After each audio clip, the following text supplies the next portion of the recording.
Greetings to all. My name is Hannah Emanuela Mwakayoka, and today I'll be reflecting on my final teaching practice for this year. When reflecting on this semester of teaching practice, there has been so much challenges, so much celebrations, and so much that I have learned. I have been pushed beyond my comfort zone, and I have grown as a teacher immensely. It is hard for me to only talk about a few of the takeaways that I have gained from this semester. First, I have learned the value of messing up. I know it seems stupid, but I have been worried about messing up. I expected to always organize perfect classes, everything flawlessly, and have things run smoothly and according to plan.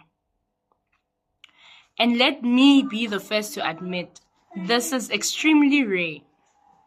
I've learned how to virtual it too, recognize neither nor our mentor teachers are flawless.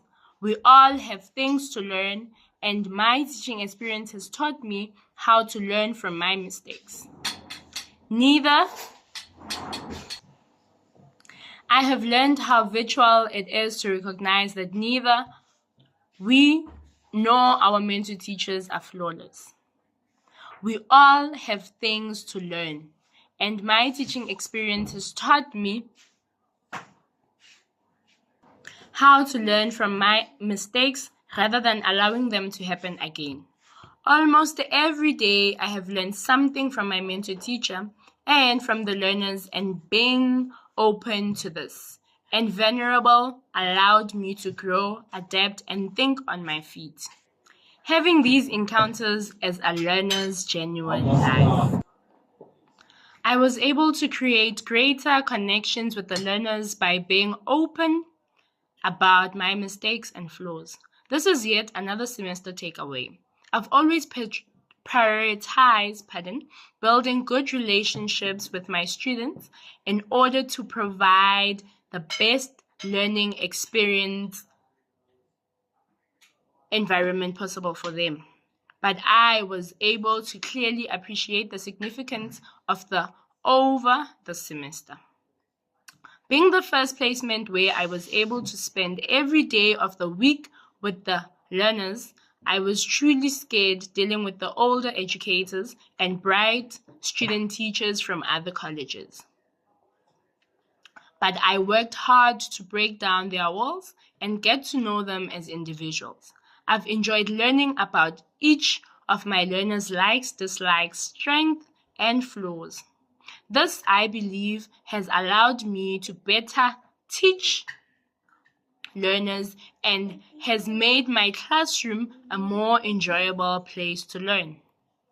My 5 weeks of teaching practice were a time of significant personal and professional growth for me. For my teaching practice, I was assigned to a Model C school in Midrand, and my class contained 31 learners.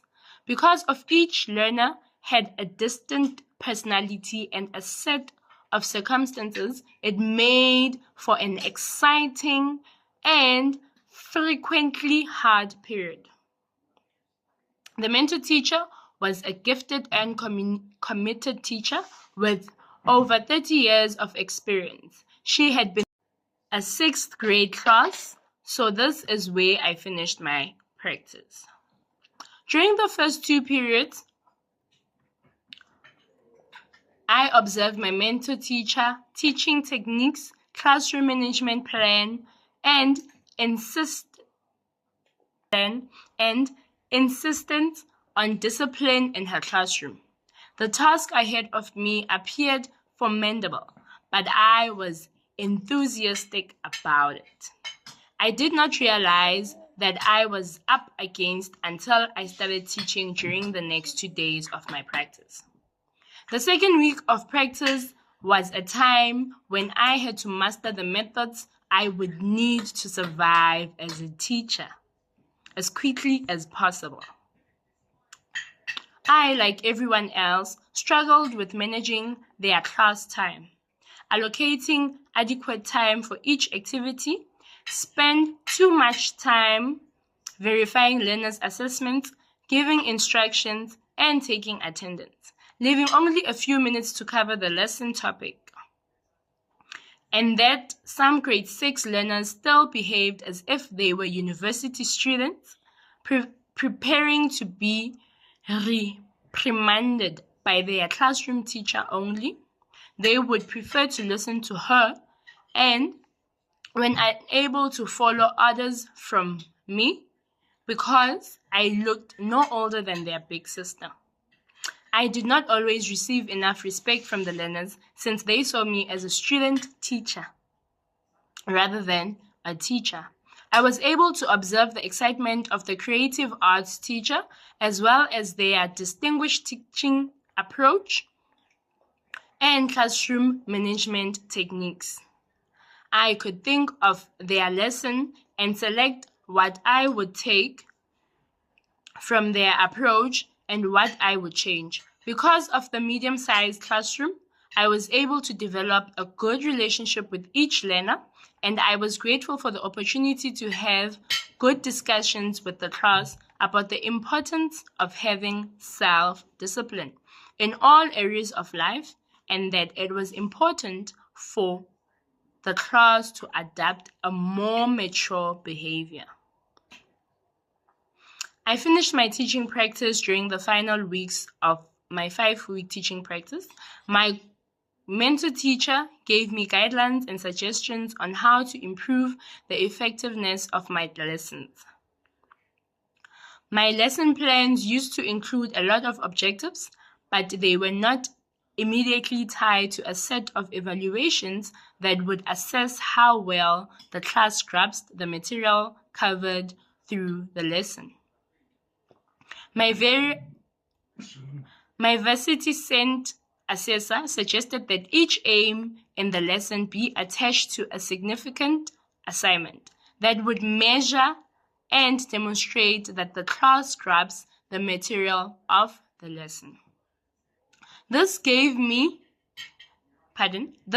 my lesson more focus, and I could see that this strategy was necessary and effective. Because even though they were usually completed as an assessment that was directly related to the lesson, the responsibility was placed on me, to ensure that the objective was met, the learner's ability to complete the assessment. I also discovered that I could not try to add too much in each lesson because each lesson period flew fast. Simpler teachings are shorter and easier. Simpler teachings are shorter and easier to understand. My assessor also stressed the need and effectiveness of reflecting on each lesson after I had finished it, so that I could plan the actions I would take to enhance my performance. I learned that it is of utmost importance as a teacher to be upfront about behavior and very clear about what you expect from your class. Otherwise, many learners try to see what they can get away with doing and will be very disruptive. In conclusion, I have learned the value of keeping an open mind. You can walk into any classroom and find completely different environments, teaching styles, learners' personalities, curriculum, resources, and so on.